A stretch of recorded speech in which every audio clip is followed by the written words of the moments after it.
ଆଜିର ଦିନଟି ଆମ ପାଇଁ କେମିତି କଟିଛି ମୁଁ କହୁଛି ଶୁଣନ୍ତୁ। ସକାଳୁ ସକାଳୁ ମୁଁ ଯାହା ଅଟା ଚକଡ଼ି ଦେଲେ ମୁଁ ଆସିଲି ପରଟା ବନେଇବା ପାଇଁ। ତା ଭିତରେ ଚୁଡ଼ା ବି ଭଜା ହେବ, ଯେହେତୁ ଆଜି ସୋମବାର ତ ମୁଁ ଚୁଡ଼ା ବି ଭଜାଭଜି କରିଦେଲି। ତା ଭିତରେ ଚାହା, ପରଟା, ଚୁଡ଼ା ଭଜା। ତ ଜଳଖିଆ ଆମର ରେଡ଼ି ହୋଇଗଲା। ସେପଟେ ବୋଉ ଆସିଲେ ଖାଇବା ପାଇଁ, ତାଙ୍କୁ ଆମେ ଜଳଖିଆ ଦେଇଦେଇ ଆମେ ନିଜେ ବି ଚାଲିଗଲୁ ସମସ୍ତେ ଖାଇବା ପାଇଁ।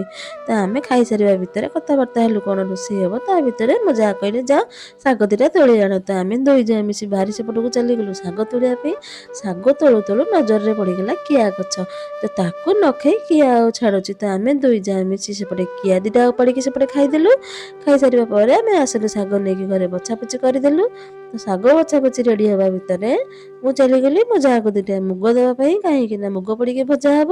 ତ ମୁଗ ଦିଟା କାଢ଼ିକି ଦେଇଦେଲି, ସେ ମୁଗ ଭଜା ଭଜି ଷ୍ଟାର୍ଟ କରିଦେଲେ। ତା ଭିତରେ ଗଲେ ଚକିରେ ପଢ଼ିବା ପାଇଁକା। ସାଙ୍ଗମାନେ ଆପଣମାନେ କୁହନ୍ତୁ ଏମିତି ପୁରୁଣା ଜିନିଷ ଆପଣଙ୍କ ଘରେ ଅଛି କି ନାହିଁ, ଆଉ କାହା କାହା ଘରେ ଅଛି କମେଣ୍ଟ ଦ୍ୱାରା ନିଶ୍ଚିତ ଜଣାଇବା। ଆମ ଘରେ ତ ଅଛି, ସେଥିପାଇଁ ଆମେ ଚକିରେ ହିଁ ସବୁ କାମ କରୁ, କାହିଁକି ନା ଏମିତି ପୁରୁଣା ଜିନିଷ ଦେଖିବା ପାଇଁ ବହୁତ କମ୍ ମିଳୁଛି ଏବେ। ତ ଦେଖନ୍ତୁ ମୁଁ ଗୋଟେ ବାସନ ମଜାମଜି କରିଦେଲି, ମୋ ଯାହା ସେପଟେ ଶାଗ କଟାକଟି କରିଦେଲି। ଆଉ ତା ଭିତରେ ଥିଲା ପୁଣି ସଫାସଫି କରିବା ପାଇଁ।